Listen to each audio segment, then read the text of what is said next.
Hello guys, pro kabaddi season 12లో Telugu Titans ఈ ముగ్గురు ప్లేయర్ని ఖచ్చితంగా బై చేయాలి. సో ఈ ముగ్గురు ప్లేయర్లో ఒక్కరిని మిస్ అయినా సరే మళ్ళీ తెలుగు టైటన్స్ పాయింట్స్ టేబుల్లో లాస్ట్లో ఉండే ఛాన్స్ అయితే ఉంటుంది. సో ఇంతకీ ముగ్గురు ప్లేయర్లు ఎవరో తెలుసుకునే ముందు ప్రో కబడ్డీకి సంబంధించి చిన్న అప్డేట్ అయినా సరే నాన్ స్టాప్గా మన ఛానల్లో వీడియోస్ వస్తాయి. సో ఆ వీడియోస్ మిస్ కాకుండా ఉండాలనుకుంటే మాత్రం మన ఎల్ఫై స్పోర్ట్స్ ఛానల్ని సబ్స్క్రైబ్ చేసి రెడీగా ఉండండి. అంతేకాకుండా వీడియో చూస్తున్న ప్రతి ఒక్కరు కూడా వీడియోకి లైక్ చేసుకోండి. మీరు లైక్ చేస్తేనే వీడియో చాలా మందికి రీచ్ అవుతుంది. సో లేట్ చేయకుండా వీడియోని అయితే స్టార్ట్ చేసేద్దాం. ప్రో కబడ్డీ సీజన్ 12 ఆక్షన్లో తెలుగు టైటన్స్ అయితే ఖచ్చితంగా విజయ్ మాలిక్ని అయితే బైబ్యాక్ చేయాలి.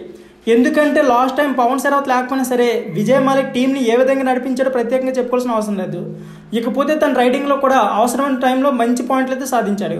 సో అలాంటి ఒక క్యాప్టెన్ అలాగే మంచి రైడర్ దొరకడం మనకి దాదాపుగా అసాధ్యమే. అంతేకాకుండా అతను డిఫెన్స్ కూడా చేయగలడు. సో విజయ్ మాలిక్ని మాత్రం ప్రో కబడ్డీ సీజన్ 12లో వేరే టీంకి అయితే అస్సలు విడిచిపెట్టకూడదు. సో సెకండ్ ప్లేయర్ గురించి మాట్లాడుకునే ముందు వీడియో చూస్తున్న ప్రతి ఒక్కరు కూడా వీడియోకి లైక్ చేసుకోండి. ప్రో కబడ్డీ సీజన్ 12 ఆక్షన్లో తెలుగు టైటన్స్ ఖచ్చితంగా బై చేయాల్సిన second player Ashish Narwal.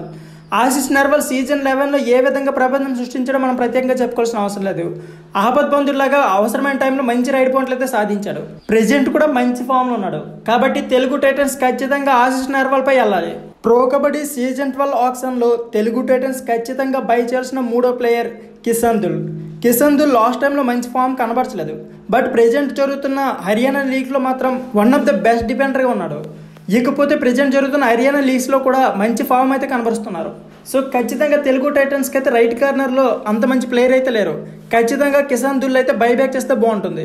So మనం చెప్పుకోబోయే ఈ ముగ్గురు ప్లేయర్లపై తెలుగు టైటన్స్ ఎంత బిడ్ అయినా సరే వేసి వీళ్ళు ముగ్గురిని బైబ్యాక్ చేస్తే తెలుగు టైటన్స్ టీంకి అయితే తిరుగుండదు. ఖచ్చితంగా ఈ ముగ్గురులో ఒకరికి అభ్యం కార్డ్ యూజ్ చేసి ఇంకిద్దరిని అయితే కన్ఫర్మ్గా తీసుకుంటే బాగుంటుంది.